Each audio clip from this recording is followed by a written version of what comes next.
सवय आहे, कधी मोदीजीवर कधी देवेंद्रजीवर, आणि प्रसिद्धीचा स्टंट करायचं आणि त्यासाठी काय बोललं पाहिजे याचा चांगला अभ्यास त्यांचा आहे.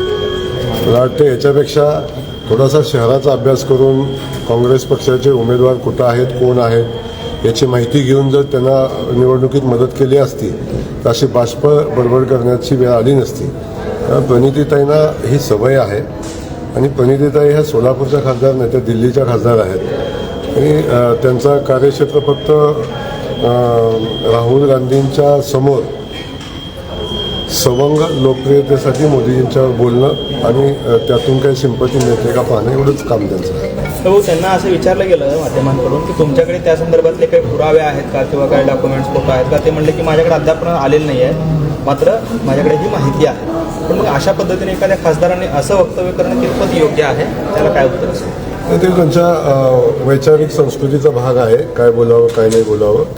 आणि हे आजच नाही आहे, त्यांच्या वैचारिकतेचे दिवाळे अनेक वेळा निघालेले आहेत, अनेकदा अशी वक्तव्य केलेली आहेत. त्यामुळे त्याला काय फार सिरियस घेण्याची आवश्यकता नाही. मुळातच शहरच त्यांना सिरियस घेत नाही, काँग्रेस पक्षही त्यांना सोलापूरचा सिरियस घेत नाही. माझं त्यांना आव्हान आहे, फक्त शहरामध्ये उभा राहिलेल्या उमेदवारांची नावं त्यांनी सांगून दाखवावी काँग्रेस पक्षाची. बाकीच्या पक्षाचा विषय लांबचा आहे, काँग्रेस पक्षाच्या लोकांची नावं सांगावी. भाऊ, ज्या ईव्हीएमवर हाताचं चिन्ह आहे ते बटन दाबलं जात नसल्याची तक्रार देखील त्यांनी केली, आरोप देखील केले आहे. आता काय आहे, त्यांना ही सवय आहे आणि ती ज्या टीममध्ये त्या राहतात दिल्लीतल्या, त्यामध्ये जनाधार गमावलेल्या लोकांची टीम जी काँग्रेस पक्षामध्ये आहे की आपल्या पराभवाची वेगवेगळी कारणं शोधण्यामध्ये ते पटाईत आहेत आणि त्या टीममध्ये ह्या सामील असल्यामुळे त्यांना अशी वक्तव्य करायची सवय झाली.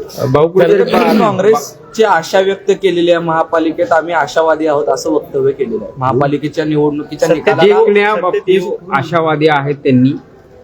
अरे बाबा, निवडणूक जिंकायला जमिनीवर काम करायला लागतं, उमेदवारांच्या पाठीशी उभं राहायचं लागतं, जनतेसोबत राहायला लागतं. ह्यातलं एकही काम त्यांनी केलेलं नाही. तर मी आज सांगतो, काँग्रेसचा आकडा तीनच्या पुढे जाणार आहे. उद्या दुपारी आपण ह्याच्यावर बोलू. 3च्या वर काँग्रेसचा आकडा जाणार नाही.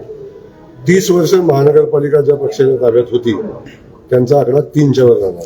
काँग्रेस आत्मविश्वास कोणत्या गोष्टींमुळे भाऊ आपल्याकडे आहे? कारण विरोधक जर का ज्यावेळेस ते पराभूत होतात त्यावेळेस ते ईव्हीएमला दोष देतात, असं भविष्यात उद्या पण असं होऊ शकतं. त्यामुळे कोणत्या गोष्टींमुळे आपण आत्मविश्वास व्यक्त करताय? आता त्यांनी उद्या पराभवाची कारणं सांगण्याच्या तयारीत राहावं. कारणं संयुक्तिक असावी तेवढाच विषय आहे. उद्या वेगवेगळी कारणं शोधण्यापेक्षा आजपासून थोडा अभ्यास केला तर मला वाटतं कारणं चांगली शोधता येतील. ईव्हीएम, पैसे वाटप याच्या पलीकडे जाऊन वेगळं काहीतरी कारण शोधावं.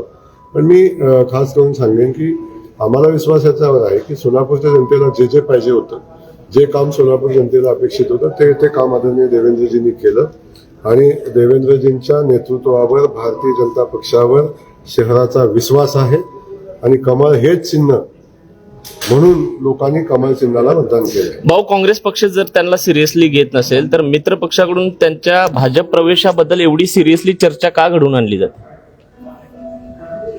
किमान भाजपच्या प्रवेशाच्या चर्चेनं तरी आपण चर्चेत राहू हा विषय असू शकतो.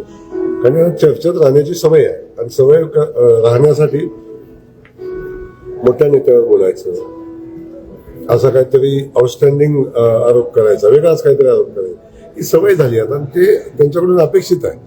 त्याच्या पलीकडे काही ते करू शकत नाहीत. पण मी एक सांगतो, सोलापूर जिल्ह्यातली, खास करून सोलापूर शहरातली काँग्रेस संपवण्याचं काम त्यांच्या कार्यकर्तृत्वाने झालेलं आहे आणि उरलं सुरलेलं काम पण त्या प्रत्येक करतात. भाऊ, कुठेतरी आपण पाहतोय की 7:30 वाजल्यापासून मतदान सुरू झालं, मात्र तुरळक पद्धतीने आता 15% मतदान झालं. टक्का वाढत नाही. वाढेल, टक्का वाढेल, अजिबात काळजी करू नका. आणि अपेक्षित असणारं मतदानही होईल. सोलापूर शहरात आपण बघतो आजपर्यंत इतिहास आहे, सुरुवात स्लो होते पण शेवट जोरात होते. हो, काँग्रेस कार्यकर्ते काही पैसे वाटत होते आणि एमआयएमच्या कार्यकर्त्यांनी त्यांना पकडलं, कालचा प्रकार घडला. या संदर्भात मला माहिती नाही आहे. काँग्रेसचे कार्यकर्ते पैसे वाटतात हे प्रणितीताईंनी विचारलं.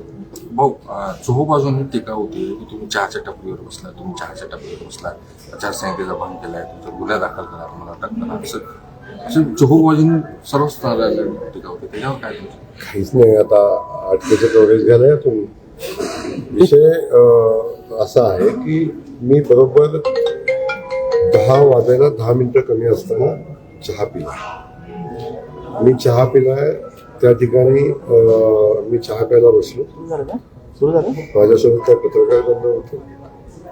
पण एक लक्षात घ्या की एखाद्या कार्यकर्त्याच्या चहाच्या डब्यावर चहा पिणं हा आचारसंहितेचा भंग असू शकत नाही. आणि त्या दृष्टीने त्यांनी तक्रार करावी. जर मी काय कायद्याचं उल्लंघन केलं असेल तेव्हा निवडणूक आयोग निर्णय घेईल तेव्हा मी सांगायची आवश्यकता नाही. पण मला एवढंच सांगायचं की खूप छोट्या माणसांनी वक्तव्य केलं त्यांना फार महत्त्व द्यायची आवश्यकता नाही. पण चहा गोड असतो माझा समज आहे. मी चहा पिल्यानं एवढं तिखट का लागलं हे मला माहिती नाही. पण विरोधकांच्या पायाच्या खालची वाळू आता सरकलेली आहे. पराभव दिसतोय आणि पराभवाची कारणं शोधायची की पालकमंत्री आमच्या इथं चहा पिल्यामुळे त्यामुळे आमचा पराभव होतोय. मी तर सगळ्या प्रभागात जाऊन चहा पिन मग असं जर होत असेल. खरं तर अनेक ठिकाणी ज्या आहेत मोठ्या प्रमाणात मशीन्स ज्या आहेत त्या बंद पडल्याचं तक्रारी समोर येत आहेत. जवळपास प्रभागात म्हणजे 26 प्रभागातल्या सर्वच ठिकाणी अशा तक्रारी सातत्याने येत आहेत. एक दोन ठिकाणी विषय तसा झालेला आहे आणि तो होत असतो. पण त्या मशीन दुरुस्त झालेले आहेत आणि वेळ वाढवून मिळेल का? कारण त्याची मागणी आहे. आपल्या भाजपच्याच उमेदवारांची मागणी आहे. आपण जेव्हा वेळ नक्की मिळतो आणून जी लोक मतदान केंद्रामध्ये च्या कंपाऊंडमध्ये आत उपस्थित असतात त्या सगळ्या लोकांना मतदान करता येतं. जोपर्यंत शेवटचं मत जोपर्यंत होत नाही तोपर्यंत मतदान चालू आहे. सुभाष देशमुख म्हणतात मला राजकारण कळत नाहीये, मी साधा माणूस आहे. ज्या पद्धतीनं वर पक्ष सगळे निर्णय वर घेतात मला काय खाली कळत नाही. आता ते ज्येष्ठ नेते आहेत. माझी काही उंची नाही एवढी की त्यांच्या वक्तव्यावर चर्चा करायची माझी काही उंची नाही. त्यांनी त्यांचं मत मांडलेलं असं आहे ते योग्य असावं.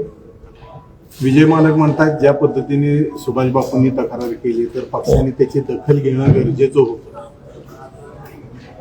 मला आता काय माहिती नाही.